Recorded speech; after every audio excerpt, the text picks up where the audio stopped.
So yeah, for this one you're not live streaming. Yeah, the router's on the fritz. Green-white versus Temur Aggro. So Green-white's on the left? Yeah. Okay.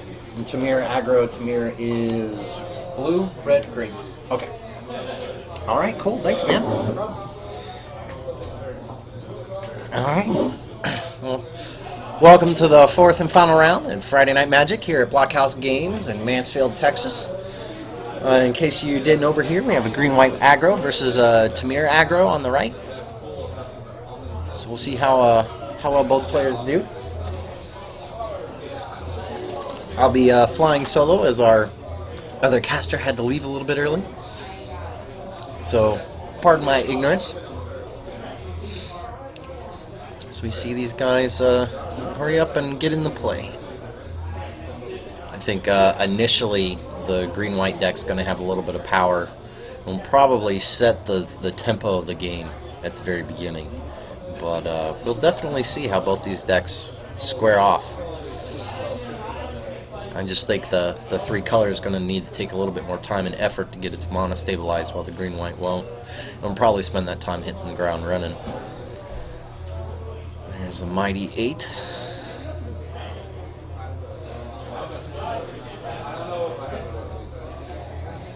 Versus a 7. So green-white will probably be on the play. See if we can get a good match going tonight. Something that's not as lopsided as our first 3 games. Although I feel really bad for the black-white warrior player last time. Nobody deserves to be mono-screwed like that, even your worst enemies.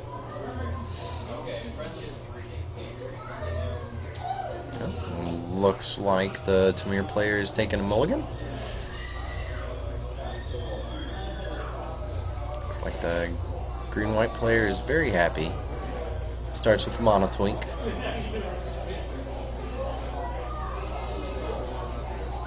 Oh, I guess the Temur didn't. And also matches with a Mono Twink.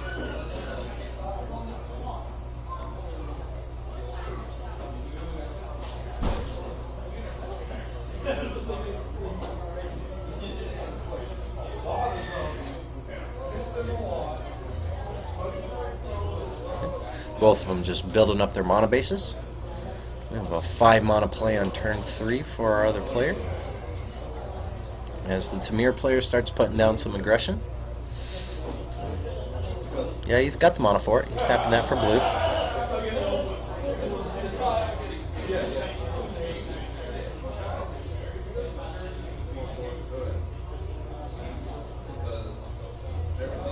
It's a nice start to actually begin developing the board, even though the Carnid can block it.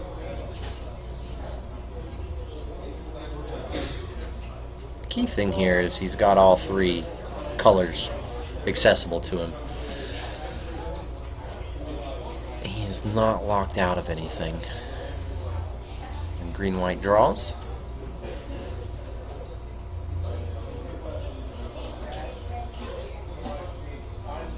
putting a lot of thought. Ooh, 4/4. Oh, very nice. And Hydra's going to be a problem. So the Temur player has an answer. It's definitely the bigger threat on the board.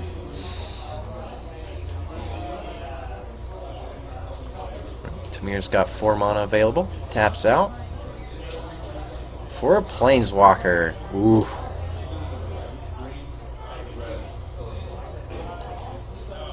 Very nice.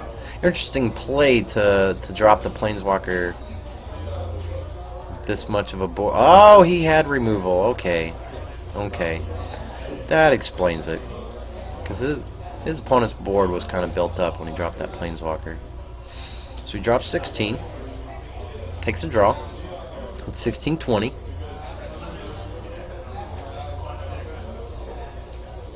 See neither player getting mana screwed. That's good. Oh, and he fully taps out. Oh.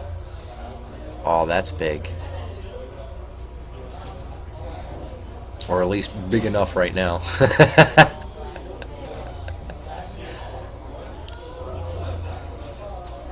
Very interesting. What is he going to take? Alright. Well, he's definitely got his mana, so he doesn't need anything to help secure that mana base, which is good. He'll probably be landing next turn or the turn after. He's sitting big.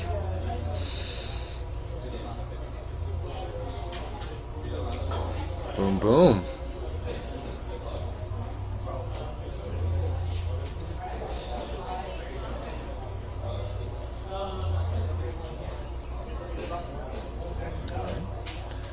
Tap up, keep draw on the right. So let's see what type of answers he has. Because that's a pretty brutal board that he's facing down. He's got 5 mana available to him.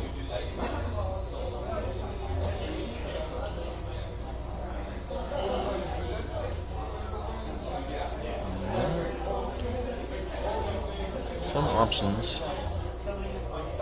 Sorry, I can't quite see what's in his hand.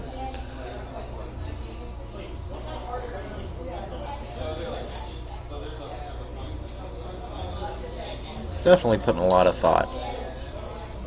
And then, so would I, facing down what he's facing down. That was a huge play last turn. That was very big. Very, very big. He's definitely thinking on that red.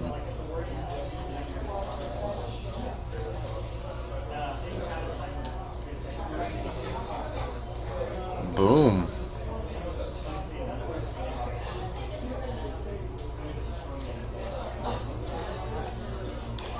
So that's one threat removed, but it didn't necessarily do anything about the other threat.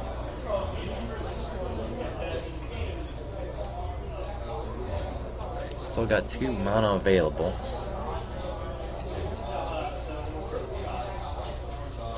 I think that was kind of a terrible attack. I don't think he necessarily needed to do that. Then again, he may have some extra... Oh, no, I was wrong. He had some extra removal. Wow. So all that momentum the left player gained in one turn disappeared in one turn. Yeah, he probably should have taken that hit in hindsight.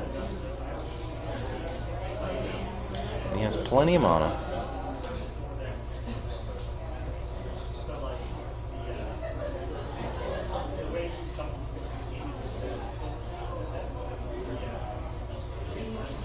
He's just facing down a Planeswalker. So if he can develop anything, that is very nice.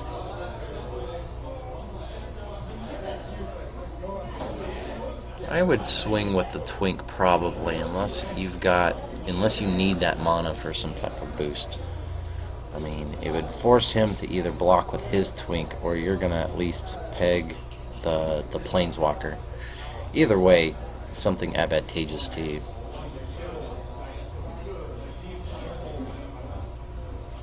He may have some type of instant in his hand he needs that mana for, but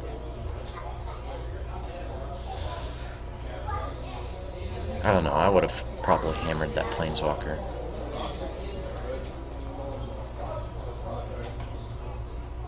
Oh! And here comes in the dragon. And it looks like the player on the right is tapped out completely as far as hands go.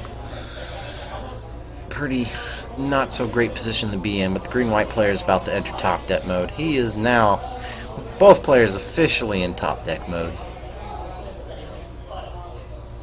And he goes ahead and passes. He doesn't want to run into that dragon.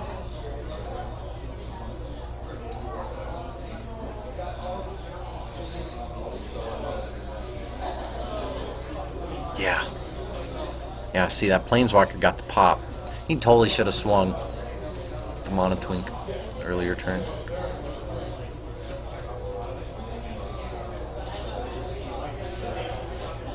Oh. That is just so beautiful. I think the green-white player loses. I mean, what do you do about that? What do you do? That's just way too much on the board and not having much of a hand. Yep, and that's a scoop by the green-white player. That's what happens when you leave a Planeswalker alone for a little while. Though I think that swinging in and popping his burn on that one big fat green creature, the second one that got summoned out that turn, was pretty much the pivotal play. Green-white player didn't have much after that. Spent a lot of his resources on it. Looks like the Temur player sideboarded a decent amount. He's probably got a lot of tech for the aggro matchup to help him out. Though he didn't necessarily need that much help that first game. I guess the green-white player could try to get something with a little bit of a lower curve so he can get started. That doesn't necessarily seem to be the theme of his deck. He's got a lot of ramp. He's got a lot of fat creatures. So we'll see what he ends up slipping in.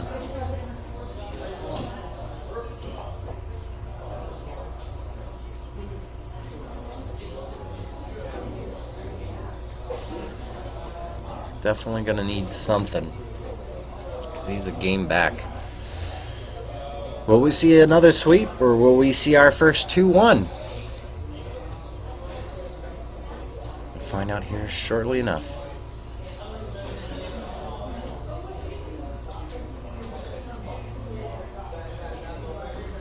He's definitely trying to decide what he can afford to live without. Interesting. No, we're not allowed to talk about sides pretty much, so I'm trying to avoid commenting on his little siding plan there. He's definitely making some interesting choices, that's for sure, but I'm guessing maybe he doesn't want to fully take a card out of his deck, so he's thinning his numbers on other cards where he's still playing a decent amount of copies, but not the full 4 or full 3 if he's packing 3 of it naturally. Yeah, the fact that all those cards are different leads me to believe that's kind of, or different in general, leads me to believe that's what he's trying to do.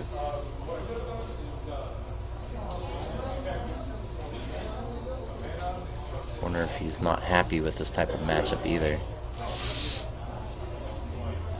because that is a pretty heavy sideboard that he's putting in.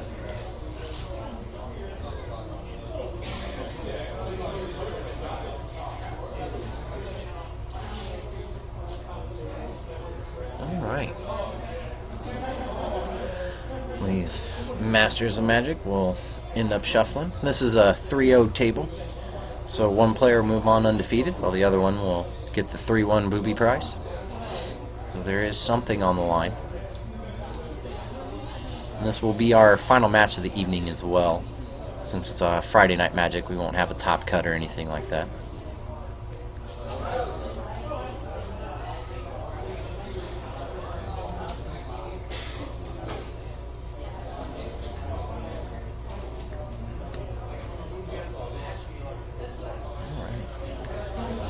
both opting for split shuffles.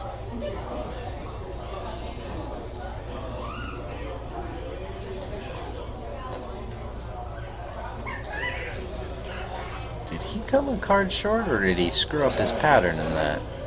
That was 10 piles.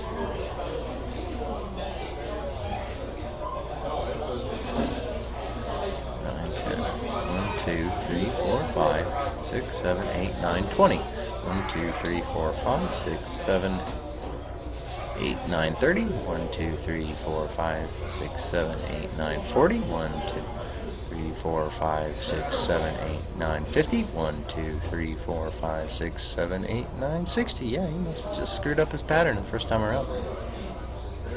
That's a full 60.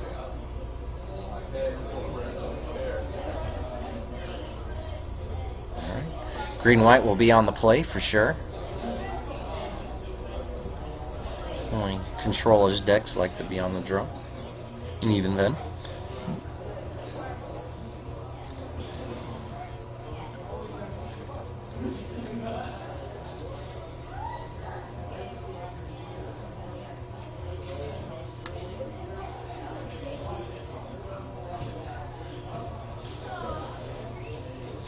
May the best player win.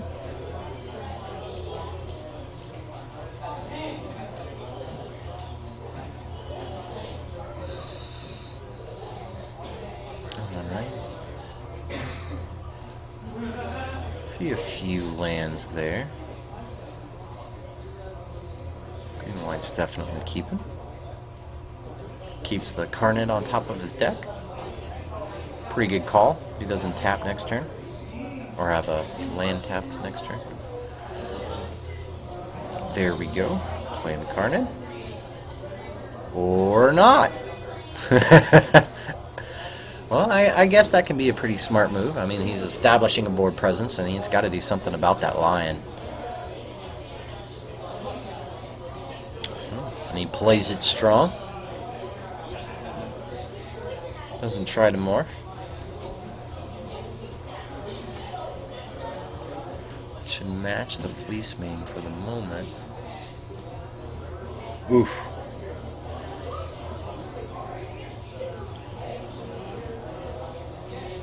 Swing. Temur player takes it to the face. He's definitely needing to build up a position. He's missing his red mana.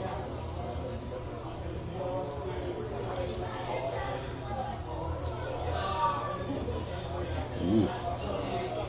Oh, he's really thinking this out.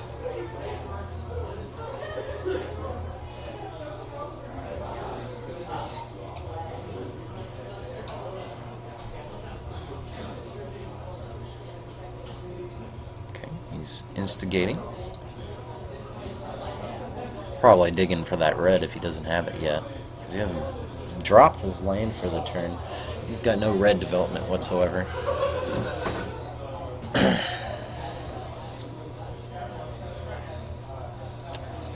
He's definitely not in a good position. Green player draws, and it is not a land sitting on top. Very disappointing to have a centaur and not actually have him feeding you lands, but it's just how it goes sometimes.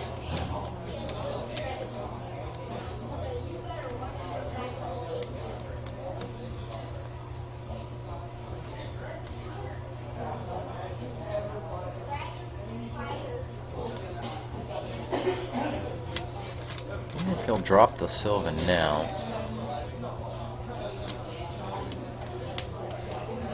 Not that he really needs the blocker. Sacking his fetch land. This will hopefully give him a second chance with the centaur, which would be pretty hot. Green-white players fully developed, at least on his core cards, or core colors. Still needs a little bit more mana to play out his big fatties, but he doesn't have anything to worry about right now. He definitely has board advantage. Boom! That's what you want to see, right?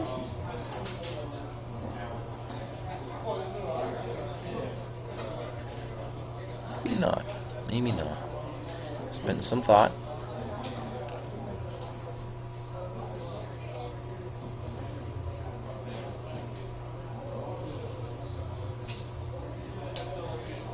Alright.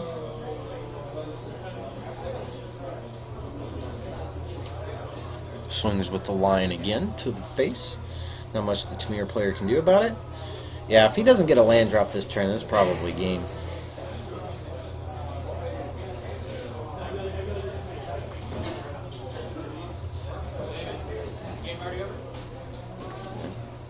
Which, I mean, it's a crappy way to lose, but we'd at least make it to a third game. That would be awesome.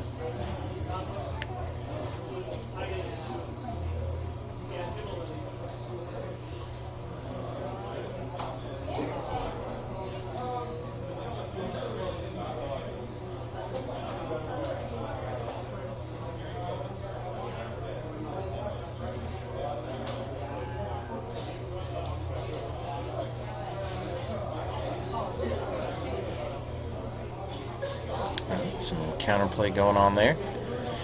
Trying to make a move on the fleece main. Didn't pay off at all, though. Yeah, this mirror player's just getting mono screwed. That's probably gonna be game. He has nothing he can really utilize.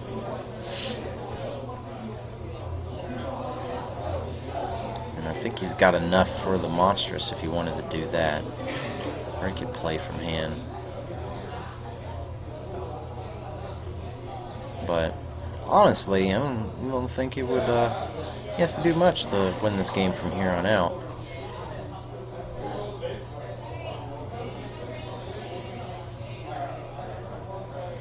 It's tapping 4. Makes it monstrous. Yeah, I'd scoop 2. There's no answer to that. Alright, so we are going to a game 3 after a very anticlimactic game 2. It's really hard to know what was in the Temur's player's hand, so really tough call to see if he should have kept that. I mean, he did get a dude out, so he did have all 3 colors, but it just seemed like he was very mana-stifled, like he needed a 4th mana. And it looks like the green-white player is siding out 1 card. While the Temur player looks like he's going for 4.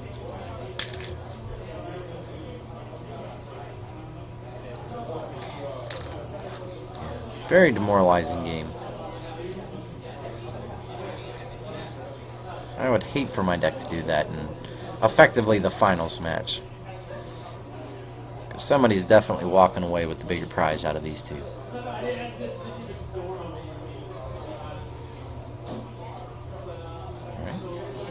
Looks like both men are armed. Both men are going to be shuffling up. So we're waiting for them. Just a reminder, some big events coming up here. May 23rd is the PPTQ, and June 6th, I believe, is the Dallas Grand Prix practice or qualifier. I'm not sure. I don't know. Unfortunately, don't have the sheet in front of me. But please come on out here in another 2 months. Maybe you will get casted by our famous not-so-great casters.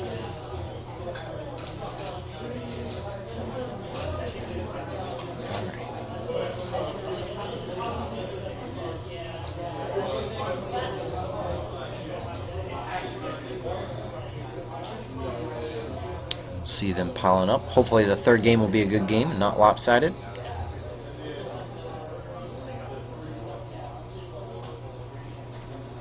Even if we get a little bit of action like we did the first game, that would be great. This first game, his deck did kind of go off, but it was a very good play by the Temur player to effectively clear the big threats, because once those 2 big threats were gone, the green-white player had nothing left. Really socked him hard. He just had nothing on game 2.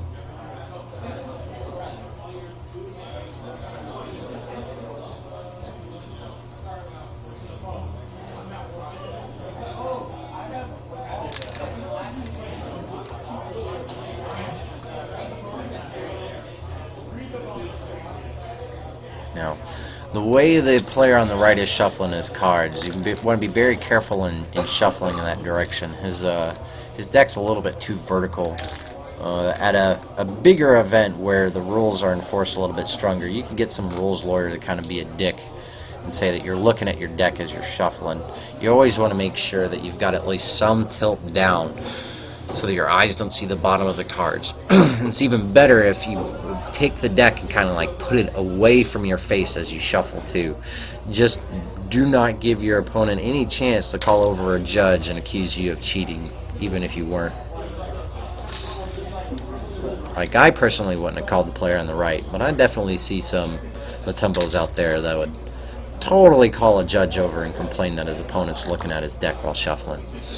So just be aware of that. Usually any type of moderate tilt will be good, but if you get that vertical, and see, especially with the way that the cards fan as he's putting them together, you totally can get an opponent accusing him of cheating. I mean, nobody here, everybody here is cool, especially on a Friday Night Magic, but you know, just something to be aware of when you start going the higher level events. Last thing you need is take a game loss or a match loss over something that's really trivial and not something you're intending to do. Unless you're a dirty cheater, which then, you know, you deserve the loss.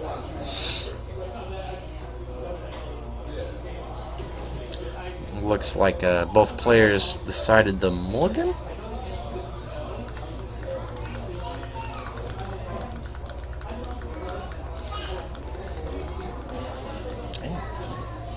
This shuffle and prepare phase is taking longer than the second game did.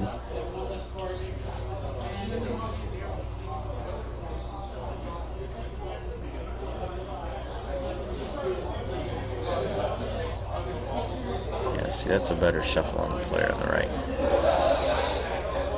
Alright, game gentlemen. You both have good hands. Nobody likes seeing Magic when one player has a bad hand and the other one doesn't. Or when both players have bad hand. We got to see that with the Warrior versus Red Deck Wins earlier. I'll be Red Deck Wins and keep a no-lane hand. Look at me, I win.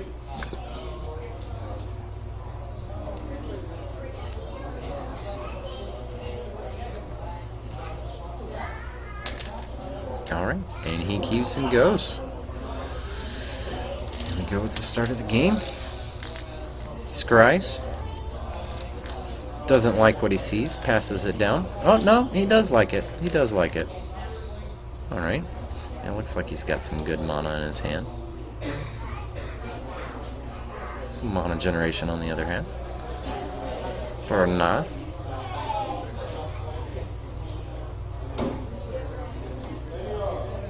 Green white players slow playing out a little bit.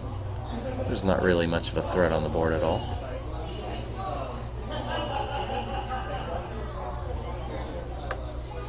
Player on the right goes down the 19 as he fetches.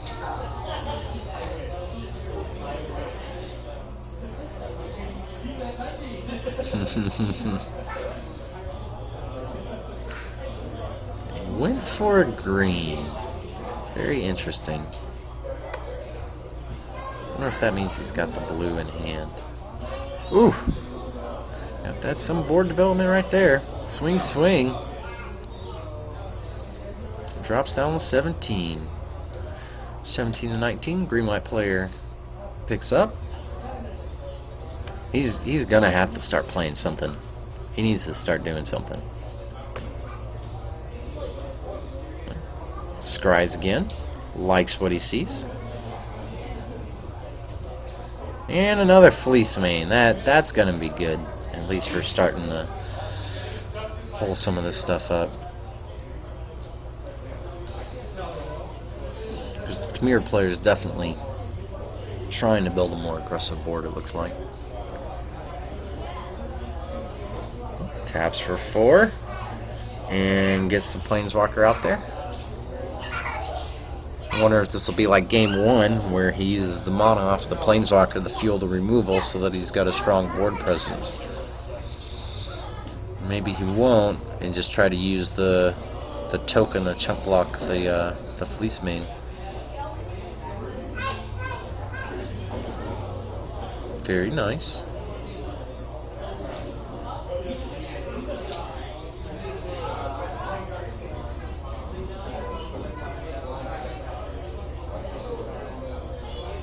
Oof.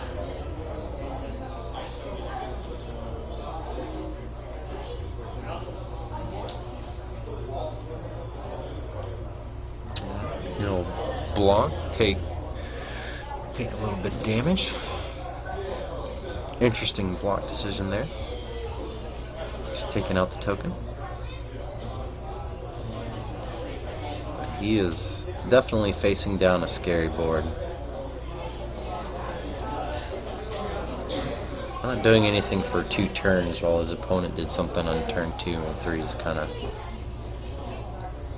or 2 and 4 is kind of sucking for him. But we'll see. He's not out of it. He's just behind.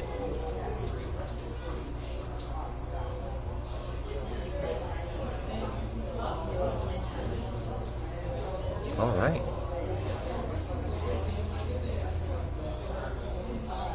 That was a good removal. You need to kill that token generator.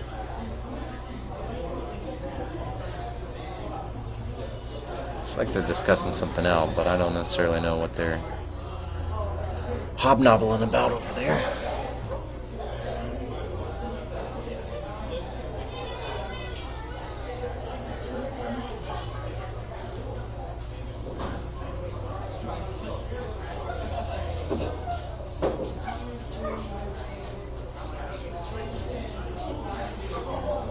Temur player looks like he's getting a little mana hope. Well, he shouldn't be. He's got 6 mana available to him.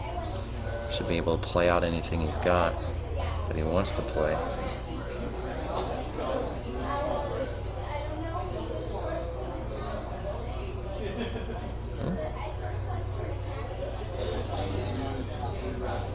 Oh, are you kidding me? A second one. Brutal. And that guy looks a little familiar. Alright. Looks like he's going to declare.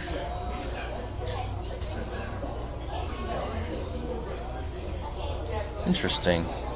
Interesting declaration. He'll take 2. Unless I'm missing some type of effect. Oh no, he didn't, he blocked another one of the tokens. Alright. Definitely not wanting those to grow, that's for sure. He's sitting at 7. And he's got, I don't know. I don't really know what he could do here. He's just so far behind. And that's a start.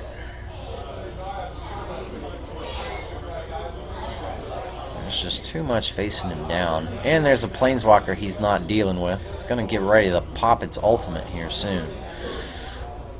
And that's even worse for him. This is a very dead game for our player on the left. We haven't really seen him do much of anything, unfortunately, which sucks. Which means he's going to get all of his stuff out of order. Oh.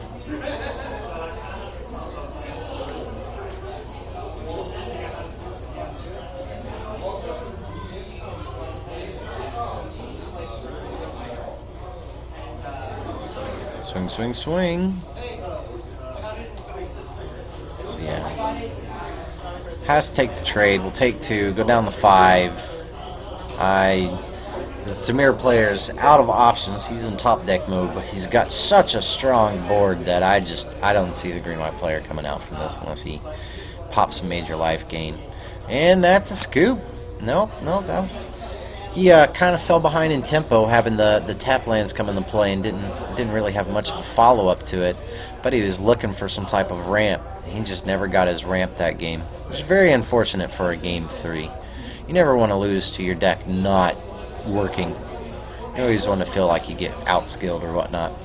But that is the third and final game, and it wasn't a sweep, so that's a good thing. And that'll conclude our Friday night Magic games.